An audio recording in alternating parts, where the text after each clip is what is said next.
Praise the Lord. எல்லாரும் எப்படி இருக்கீங்க? நல்லா இருக்கீங்களா? எல்லாரும் நல்லா இருக்கீங்கன்னு சொல்லி ஆண்டவருக்குள்ள விசுவாசிக்கிறேன். இன்றைய வேளையில எல்லாருக்கும் என் அன்பின் வாழ்த்துக்கள். குறிப்பா பிறந்த நாள், திருமண நாள் காணுகிற ஒவ்வொருவருக்கும் என் அன்பின் வாழ்த்துக்கள். இன்னைக்கு சிந்தித்து தியானிப்பதற்காக எடுத்துக் கொள்ளப்பட்ட வேத வார்த்தை அவசர பண தேவைகளை சந்திக்க இந்த வசனம் சொல், மனபாரத்திலிருந்து விடுதலை அடைவாய். பிரியமானவர்களே, வாழ்க்கையில பண தேவைகள் நிறைய குடும்பத்துல பெருகிட்டே இருக்கு. இந்த பண தேவைகளுக்காக கடனை எடுத்து கடன் நிமித்தமாக நிம்மதியை இழந்து வாழ்க்கையில சந்தோஷமே இல்லாம நிம்மதி இல்லாம அனுதினமும் மனபாரத்தோட இந்த வீடியோவை நீங்க பார்த்துட்டு இருக்கலாம். அந்த தேவைகள் திருமண தேவைகளாக இருக்கலாம், படிப்புக்குரிய ஒரு தேவையா இருக்கலாம், வேலை நிமித்தமாக ஒரு தேவையா இருக்கலாம், இல்லைன்னா புதுசா வீடு கட்டுறதுக்கு நிமித்தமான ஒரு தேவையா இருக்கலாம். ஏதோ ஒரு தேவைக்காக நீங்க பண தேவைகளுக்காக கடனை எடுத்து இன்னைக்கு கடன் கட்ட முடியாத ஒரு சூழ்நிலையில நீங்க கண்ணீரோட இந்த வீடியோவை நீங்க பார்த்துட்டு இருக்கலாம். அவசர தேவை, பண தேவையை ஆண்டவர் அறிஞ்சிருக்கிறாரு. உங்க பண தேவைய ஆண்டவர் நிறைவேற்றுவாரு. கூடவே பண தேவையின் நிமித்தமாக நீங்க எடுத்த கடனிலிருந்து முழு விடுதலைய ஆண்டவர் தருவாரு. பாருங்க, இன்னைக்கு கடன் வர காரணமே என்ன அப்படின்னா, தேவையற்ற ஆசைகள் நிமித்தமாகவும் கடன் வரும். முதல்ல அந்த தேவையற்ற ஆசைகளை நம்ம நீக்கும் போது, இப்போ ஒரு இடத்துக்கு போறோம், சின்ன சின்ன ஆசைகள், ஒரு இடத்துக்கு போறோம், அந்த இடத்துல விதவிதமான ட்ரெஸ் இருக்கு, அந்த ட்ரெஸ்ஸை பார்த்த உடனே இதை எடுத்து நம்ம யூஸ் பண்ணிடலாமா அப்படின்னு சொல்லி யோசிப்போம். ஆல்ரெடி வீட்டுல நிறைய ட்ரெஸ் இருக்கும், அப்போ அதையும் எடுத்துக்கொண்டு நம்ம வீட்டுக்கு வருவோம். இப்ப பாருங்க, இது தேவையற்ற ஒரு விஷயங்களுக்காக நம்ம காசை செலவழிச்சிருக்கோம். அப்போ இப்படி சின்ன சின்ன தேவைகள், சின்ன சின்ன ஆசைகள் தான் பெரிய அளவு கடனை வழிவகுக்குது. ஃபார் எக்ஸாம்பிளுக்கு, இதே போல பக்கத்து வீட்டுல ஒரு கார் இருந்தா என் வீட்லயும் உடனே இருக்கணும் அப்படின்னு சொல்லி கடனை எடுத்து கார் வாங்குறது, லோன் எடுத்து வீடு கட்டுறது, இப்படி நிறைய தேவைகள் இருந்தாலும் அந்த தேவைகளை நிறைவேற்ற கடனை நம்ம எடுத்து லாஸ்ட்ல கடன் கட்ட முடியாம கண்ணீர் வடிக்கிற ஒரு சூழ்நிலை இருக்கு. பாருங்க, விரலுக்கு ஏத்த வீக்கம், நம்ம தகுதிக்கு மீறின ஆசை, இதனாலதான் நமக்கு சில டைம் கடன் பெருக காரணமா இருக்கு. ஓகே, இப்போ இப்படி கடன் பெருகிட்டு இருக்குல்ல, இந்த கடனை நீக்க நம்ம என்ன பண்ணணும்? ஆண்டவர் சமூகத்துல அனுதினமும் ஜெபிக்கிறவராக மாறணும். கூடவே நம்ம தேவைகள் என்ன அதை அறிஞ்சு செயல்படணும். தேவையற்ற காரியங்களுக்காக நம்ம பணங்களை வேஸ்டா செலவழிச்சு லாஸ்ட்ல கண்ணீர் வடிக்கிற ஒரு சூழ்நிலை வரும். அதனால தேவைகளை அறிந்து செயல்படுகிறவர்களா நம்ம மாறும் போது நம்ம வாழ்க்கையில இருக்கிற கடன் சுமை முற்றிலுமாக மாறி போகும். அதாவது தேவைக்கு மட்டும் நம்ம பயன்படுத்துகிறவர்களா மாறணும். அதே போல புத்தி உள்ளவங்களா நம்ம நடக்கணும். பாருங்க, இப்படி தேவையான நமக்கு இருக்கிற அந்த பண தேவைகளை நிறைவேற்ற வேண்டும் என்றால், கடன் இல்லாமல் அந்த பண தேவைகள் நிறைவேற்றப்பட இந்த 3 வசனங்களை உங்களுக்குரிய வாக்குத்தத்தம் அப்படின்னு சொல்லி விசுவாசிச்சு அதை ஆரோக்கியமா சொல்லி செபிக்கும் போது உங்க அவசர தேவைகள் நிறைவேறும்.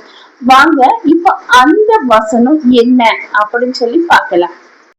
அவசர பண தேவையை நிறைவேற்றுகிற வசனம், முதலாவது வசனம் பிலிப்பியர் 4ஆம் அதிகாரம் 19வது வசனம்.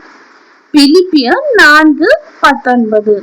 என் தேவன் தம்முடைய ஐஸ்வர்யத்தின்படி உங்கள் குறைவுகளை எல்லாம் கிறிஸ்து இயேசு கிறிஸ்துவுக்குள் மகிமையிலே நிறைவாக்குவார். ஆமென். ஆசீர்வாதத்துக்குரிய ஒரு குறைவா நிறைவாக்கக்கூடிய ஒரு பைபிள் வசனம் இந்த வசனம் கடன் சுமையை நீக்கவும் இந்த வசனத்தை உங்களுக்கு உரியது அப்படின்னு சொல்லி நீங்க விசுவாசத்தோடு ஜெபிக்கும் போது நிச்சயமா உங்க கடன் பாரத்திலிருந்து விடுதலை அடையலாம். மனபாரமும் நீங்கி போகும். அதாவது குறைவுகளை நிறைவாக்குகிற பைபிள் வசனம். உங்க வாழ்க்கையில இருக்கிற குறைகள், ஏதோ ஒரு குறைகள், இது பண தேவைகளுக்காக மட்டுமல்லங்க, கற்பத்தின் கனி தேவை, திருமண தடை, இதெல்லாம் மாறவும் இந்த பைபிள் வசனத்தை நீங்க சொல்லலாம். அதே போல 2வது வசனம் சங்கீதம் 23ஆம் அதிகாரம் 1வது வசனம். கர்த்தர் என் மேய்ப்பராய் இருக்கிறார், நான் தாழ்ச்சி அடையேன். ஆமென். ஹல்லேலூயா. ஆண்டவர் என்னுடைய மேய்ப்பராய் இருக்கிறதுனால என்னை சுற்றி 1000 பிரச்சனைகள் இருந்தாலும் 1000 வேதனைகள் இருந்தாலும் நான் தாழ்ச்சி அடையேன். என்னுடைய வாழ்க்கையில தாழ்ச்சிங்கிறதே இல்லை அப்படிங்கிற ஒரு விசுவாசம் உங்க இருதயத்தை நிரப்பி அந்த விசுவாசத்தோடு இந்த வசனம் உங்களுக்குரிய வாக்குத்தத்தம் அப்படின்னு சொல்லி முழுவதுமா விசுவாசிச்சு நம்பிக்கையோட இந்த வசனங்களை நீங்க சொல்லும் போது உங்களுடைய அவசர பண தேவைகள் நிச்சயமா சந்திக்கப்படும். 3வது உள்ள வசனம் என்ன அப்படின்னு சொல்லி பாத்தீங்கன்னா மத்தேயு 6ஆம் அதிகாரம் 33வது வசனம். மத்தேயு 6:33. முதலாவது தேவனுடைய ராஜ்யத்தையும் அவருடைய நீதியையும் தேடுங்கள், அப்பொழுது இவைகளை எல்லாம் உங்களுக்கு கூட கொடுக்கப்படும். பாருங்க, இன்னைக்கு நம்ம உலகத்துல தேவனுடைய ராஜ்யத்தை தேடுறவங்க, அவருடைய நீதியை தேடுறவங்களுடைய எண்ணிக்கை குறைஞ்சு போயிருக்கு. இது எதனால நான் சொல்றேன் அப்படின்னு சொல்லி பாத்தீங்கன்னா, உலக பிரகாரமா உள்ள பணத்துக்கு பின்னால மனுஷன் ஓடி ஓடி லாஸ்ட்ல அந்த பணமே அவங்களுக்கு வாழ்க்கையா மாறி போகுது. ஆண்டவரை கொஞ்சம் பேர் ஆண்டவருடைய ராஜ்யத்தை மறந்தவங்களா, அவருடைய நீதி தேடாதவர்களா மாறிக்கொண்டு இருக்கிறோம். அதாவது நம்ம இந்த பண தேவைகளுக்கு பின்னால ஓடாம ஆண்டவருடைய ராஜ்யத்தையும் அவருடைய நீதியும் நம்ம தேடும் போது இந்த எல்லாமே நீங்க விரும்புகிற அனைத்து காரியங்களும் உங்களுக்கு கொடுக்கப்படும். அதனால முதலாவது ஆண்டவருக்கு முக்கியத்துவம் கொடுத்து அவருடைய ராஜ்யத்தை தேடுறவங்களா, அவருடைய நீதியை தேடுறவங்களா நம்ம மாறும்போது எல்லாம் நம்ம வாழ்க்கையில இருக்கிற கண்ணீர், கவலைகள், மனபாரங்கள், மன துயரங்கள், துக்கங்கள், சோதனைகள், வேதனைகள், எல்லா கஷ்டங்களிலிருந்தும் துன்பங்களிலிருந்தும் விடுதலையை அடைய முடியும். அதுக்கு நம்ம பண்ண வேண்டியது என்னது? தேவனுடைய ராஜ்யத்தையும் அவருடைய நீதியும் தேடுகிறவர்களா மாறணும். இப்படி தேவனுடைய ராஜ்யத்தையும் நீதியும் நம்ம தேடும் போது நம்ம வாழ்க்கையில இருக்கிற அவசர பண தேவைகள்னாலும் சரி, அவசரமான எந்த தேவைகளாக இருந்தாலும் சரி, எந்த தடைகளாக இருந்தாலும் முற்றிலுமாக மாற்றப்பட்டு நம்முடைய வாழ்க்கை ஒரு ஆசீர்வாத நிறைஞ்ச வாழ்க்கையா மாறும்.